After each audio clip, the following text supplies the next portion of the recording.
ಎಲ್ರಿಗೂ ನಮಸ್ಕಾರ. ಆಯುಷ್ ವೆಲ್ನೆಸ್ ಚಾನಲ್ಗೆ ಆತ್ಮೀಯ ಸ್ವಾಗತ. ಇವತ್ತಿನ ಸಂಚಿಕೆಯಲ್ಲಿ ಇನ್ಸುಲಿನ್ ರೆಸಿಸ್ಟೆನ್ಸ್ ಯಾಕೆ ಬರುತ್ತೆ, ಕಾರಣಗಳೇನು ಅಂತ ತಿಳಿದುಕೊಳ್ಳೋಣ.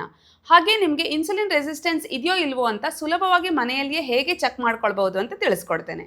ಮೊದಲನೇದಾಗಿ ಇನ್ಸುಲಿನ್ ರೆಸಿಸ್ಟೆನ್ಸ್ ನಮಗೆ ಬರಲಿಕ್ಕೆ ಅನೇಕ ರೀತಿಯಾಗಿರ್ತಕ್ಕಂತಹ ಕಾರಣಗಳಿದೆ. ನಮ್ಮ ಜೀವನ ಶೈಲಿ ಇರಬಹುದು, ನಮ್ಮ ತಪ್ಪಾದ ಆಹಾರ ಪದ್ಧತಿ ಇರಬಹುದು, ಇವುಗಳಿಂದಾಗಿ ಇನ್ಸುಲಿನ್ ರೆಸಿಸ್ಟೆನ್ಸ್ ಕಂಡುಬರುತ್ತೆ. ಮೊದಲನೇದಾಗಿ ಹೇಳಬೇಕಂತಂದರೆ ಸೆಡೆಂಟರಿ ಲೈಫ್ ಸ್ಟೈಲ್, ಯಾವುದೇ ಥರ ವ್ಯಾಯಾಮ ಇಲ್ಲದೆ ಇರತಕ್ಕಂತಹ ಜೀವನ ಶೈಲಿಯಿಂದ ಇನ್ಸುಲಿನ್ ರೆಸಿಸ್ಟೆನ್ಸ್ ಬರುವಂತಹ ಸಾಧ್ಯತೆ ಹೆಚ್ಚು. ಇನ್ನು ಆಹಾರ ಪದ್ಧತಿ, ತಪ್ಪಾದ ಆಹಾರ ಪದ್ಧತಿ, ಅತಿಯಾದ ಜಂಕ್ ಫುಡ್ ಸೇವನೆ ಅಥವಾ ಅತಿಯಾದ ಆಹಾರ ಸೇವನೆ, ಓವರ್ ಈಟಿಂಗ್ನಿಂದ ಕೂಡ ಬರುತ್ತೆ.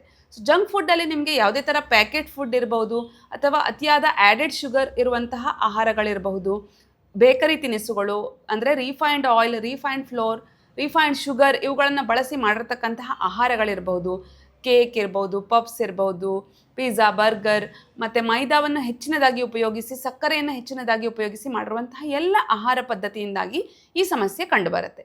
ಸೊ ನೀವು ಪ್ರತಿನಿತ್ಯ ಇಂತಹ ಆಹಾರ ಸೇವನೆ ಮಾಡೋದ್ರಿಂದ ಅದು ನಮ್ಮ ಹಾರ್ಮೋನ್ಗಳ ಮೇಲೆ ಸಮಸ್ಯೆ ಉಂಟು ಮಾಡುತ್ತೆ. ಸೊ ಇವುಗಳಿಂದಾಗಿ ಇನ್ಸುಲಿನ್ ರೆಸಿಸ್ಟೆನ್ಸ್ ಕಂಡುಬರುತ್ತೆ. ಇನ್ಸುಲಿನ್ ರೆಸಿಸ್ಟೆನ್ಸ್ ಕಂಡು ಬಂದಾಗ ನಿಮ್ಮ ಹೊಟ್ಟೆ ಸುತ್ತಳತೆ ಹೆಚ್ಚಿನದಾಗಿ ಕಂಡುಬರುತ್ತೆ. ಸೊ ಕ್ರಮೇಣ ಹಲವು ವರ್ಷಗಳ ನಂತರ ಇನ್ಸುಲಿನ್ ರೆಸಿಸ್ಟೆನ್ಸ್ ಇದ್ದಿದ್ದು ಪ್ರೀ ಡಯಾಬಿಟಿಕ್ ಆಗುತ್ತೆ. ಅದರ ನಂತರ ಟೈಪ್ 2 ಡಯಾಬಿಟಿಸ್ ಬರುವಂತಹ ಸಾಧ್ಯತೆ ಹೆಚ್ಚು. ಜೊತೆಗೆ ಹೈಪರ್ ಟೆನ್ಷನ್ ಮತ್ತು ಕಾರ್ಡಿಯೋವ್ಯಾಸ್ಕ್ಯುಲರ್ ಡಿಸೀಸಸ್ಗಳು ಕೂಡ ಬರುತ್ತೆ. ಸೊ ಇವುಗಳನ್ನೆಲ್ಲ ತಡೆಗಟ್ಟಬೇಕು. ಓವರ್ ವೇಟ್ನಿಂದ ಅಥವಾ ಒಬೇಸಿಟಿ, ಅತಿಯಾದ ತೂಕದಿಂದ ನೀವು ಆಚೆ ಬರಬೇಕು, ನಿಮ್ಮ ಹೆಲ್ತನ್ನು ಸರಿಯಾಗಿ ಇಟ್ಕೊಳ್ಬೇಕು ಅಂತಂದರೆ ನಿಮಗೆ ಫಸ್ಟು ಇನ್ಸುಲಿನ್ ರೆಸಿಸ್ಟೆನ್ಸ್ ಇದೆಯೋ ಇಲ್ವೋ ಅಂತ ಚೆಕ್ ಮಾಡ್ಕೊಳ್ಳಿ. ಸೊ ಮನೆಯಲ್ಲಿಯೇ ಚೆಕ್ ಮಾಡ್ಕೊಳ್ಬಹುದಾದಂತಹ ಸುಲಭ ಉಪಾಯ ಒಂದಿದೆ.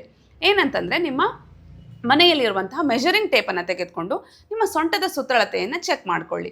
ಸೊ ಸೊಂಟದ ಸುತ್ತಳತೆ ನಿಮಗೆ ಮಹಿಳೆಯರಿಗಾದರೆ 88 ಸೆಂಟಿಮೀಟರ್ಸ್ಗಳಿಗಿಂತ ಜಾಸ್ತಿ ಇದ್ದರೆ, ಅಥವಾ ಪುರುಷರಿಗೆ 102 ಸೆಂಟಿಮೀಟರ್ಸ್ಗಳಿಗಿಂತ ಜಾಸ್ತಿ ಇದ್ದರೆ, ಅಥವಾ ಮಹಿಳೆಯರಲ್ಲಿ 35 ಅಥವಾ 36 ಇಂಚಸ್ಗಳಿಗಿಂತ ಜಾಸ್ತಿ ಇದ್ದರೆ, ಪುರುಷರಲ್ಲಿ 40 ಇಂಚಸ್ಗಳಿಗಿಂತ ಜಾಸ್ತಿ ಹೊಟ್ಟೆ ಸುತ್ತಳತೆ ಇದ್ದರೆ ಇನ್ಸುಲಿನ್ ರೆಸಿಸ್ಟೆನ್ಸ್ ಬರುವಂತಹ ಸಾಧ್ಯತೆ ಹೆಚ್ಚು ಅಂತ ಅರ್ಥ. ಸೊ ಅದಕ್ಕೆ ಇನ್ನೊಂದು ಫಾರ್ಮುಲಾ ಇದೆ.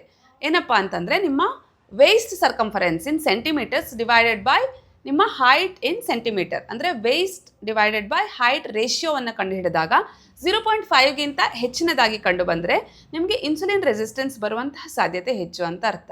ಸೊ ಹಾಗಾಗಿ ಇದಕ್ಕೆ ನೀವು ಮುಂಚಿತವಾಗಿ ನೀವು ಇದನ್ನು ತಿಳ್ಕೊಂಡು ಸರಿಪಡಿಸ್ಕೊಂಡ್ರೆ, ನಿಮ್ಮ ಜೀವನ ಶೈಲಿಯನ್ನು, ಆಹಾರ ಪದ್ಧತಿಯನ್ನು ಸರಿಪಡಿಸ್ಕೊಂಡ್ರೆ ಖಂಡಿತವಾಗ್ಲೂ ಇನ್ಸುಲಿನ್ ರೆಸಿಸ್ಟೆನ್ಸಿಂದ ಆಚೆ ಬರಬಹುದು. ಸೊ ನಮ್ಮ ಪ್ರಕೃತಿ ಚಿಕಿತ್ಸೆ ಮತ್ತು ಯೋಗದಲ್ಲಿ ನಾವು ಉತ್ತಮ ಆಹಾರ ಪದ್ಧತಿ, ಜೀವನ ಶೈಲಿಗೆ ಹೆಚ್ಚಿನ ಮಹತ್ವವನ್ನು ಕೊಡ್ತೇವೆ. ಸೊ ಇನ್ಸುಲಿನ್ ರೆಸಿಸ್ಟೆನ್ಸನ್ನು ರಿವರ್ಸ್ ಮಾಡಲಿಕ್ಕೆ 5 ಸಿಂಪಲ್ ಮೆಥಡ್ಸನ್ನು ಹೇಳ್ಕೊಡ್ತೇನೆ. ಮೊದಲನೇದಾಗಿ, ಪ್ರತಿನಿತ್ಯ 1 ಅವರ್ ಎಕ್ಸಸೈಸ್ ಮಾಡಿ. ಅದು ಬ್ರಿಸ್ಕ್ ವಾಕಿಂಗ್ ಇರಬಹುದು, ರನ್ನಿಂಗ್ ಇರಬಹುದು, ಯೋಗ, ಜಿಮ್, ಯಾವುದೇ ತರಹದ 1 ಅವರ್ ಫಿಸಿಕಲ್ ಆ್ಯಕ್ಟಿವಿಟಿ ಕಂಪಲ್ಸರಿ ಮಾಡಿ. ಸೊ ಬೆವರು ಬರಬೇಕು, ಅಂತಹ ಸ್ವೆಟಿಂಗ್ ಆಗುವಂತಹ ಎಕ್ಸಸೈಸ್ಗಳನ್ನು ಮಾಡಿದಾಗ ಇನ್ಸುಲಿನ್ ರೆಸಿಸ್ಟೆನ್ಸನ್ನು ರಿವರ್ಸ್ ಮಾಡಲಿಕ್ಕೆ ಸಾಧ್ಯ ಇದೆ. ಇನ್ನು ಎರಡನೇದಾಗಿ, ನಿಮ್ಮ ಆಹಾರ ಪದ್ಧತಿಯನ್ನು ಸರಿಪಡಿಸ್ಕೊಳ್ಳಿ. ಅಂತಂದರೆ ನೀವು ಹೆಚ್ಚಿನ ಸೊಪ್ಪು, ತರಕಾರಿ, ಹಣ್ಣುಗಳು, ಸಮತೋಲನ ಆಹಾರವನ್ನು ಸೇವಿಸಿ, ಉತ್ತಮ ಕ್ವಾಲಿಟಿ ಪ್ರೋಟೀನ್ಸನ್ನು ಬಳಸಿ. ಇನ್ನು ಮೂರನೇದಾಗಿ, ಇಂಟರ್ಮಿಟೆಂಟ್ ಫಾಸ್ಟಿಂಗನ್ನು ಮಾಡುವಂಥದ್ದು ಬಹಳ ಉತ್ತಮ. ಸೊ ಇಂಟರ್ಮಿಟೆಂಟ್ ಫಾಸ್ಟಿಂಗನ್ನು ಮಾಡಿದಾಗ ನಿಮ್ಮ ದೇಹದ ತೂಕವು ಕಡಿಮೆ ಆಗುತ್ತೆ, ಇನ್ಸುಲಿನ್ ರೆಸಿಸ್ಟೆನ್ಸ್ ಕೂಡ ರಿವರ್ಸ್ ಆಗಲಿಕ್ಕೆ ಸಾಧ್ಯ ಆಗುತ್ತೆ. ಇನ್ನು ನಾಲ್ಕನೇದಾಗಿ, ಉತ್ತಮ ನಿದ್ರೆ ಬಹಳ ಮುಖ್ಯ. ಪ್ರತಿ ರಾತ್ರಿ minimum 7 hours of good sleep ಬೇಕಾಗತ್ತೆ ಪ್ರತಿ ಮನುಷ್ಯನಿಗೂ. ಉತ್ತಮ ನಿದ್ರೆ ಇದ್ದಾಗ ಆರೋಗ್ಯ ಚೆನ್ನಾಗಿರುತ್ತೆ, ಇನ್ಸುಲಿನ್ ರೆಸಿಸ್ಟೆನ್ಸನ್ನು ಕೂಡ ತಡೆಗಟ್ಟಲಿಕ್ಕೆ ಸಾಧ್ಯ ಇದೆ. ಕೊನೆಯದಾಗಿ, ಒತ್ತಡರಹಿತ ಜೀವನ ಶೈಲಿ. ಅತಿಯಾದ ಒತ್ತಡಯುಕ್ತ ಜೀವನ ಶೈಲಿಯನ್ನು ಬದಲಿಸಿಕೊಳ್ಳಲಿಕ್ಕೆ ಯೋಗ, ಪ್ರಾಣಾಯಾಮದಂತಹ ಉತ್ತಮ ಜೀವನ ಶೈಲಿಯನ್ನು ರೂಢಿಸ್ಕೊಳ್ಳಿ ಹಾಗೂ ಇನ್ಸುಲಿನ್ ರೆಸಿಸ್ಟೆನ್ಸ್ನಿಂದ ಆಚೆ ಬನ್ನಿ. ಮತ್ತೆ ಮುಂದಿನ ವಿಡಿಯೋದಲ್ಲಿ ಸಿಗ್ತೇನೆ. ಧನ್ಯವಾದಗಳು.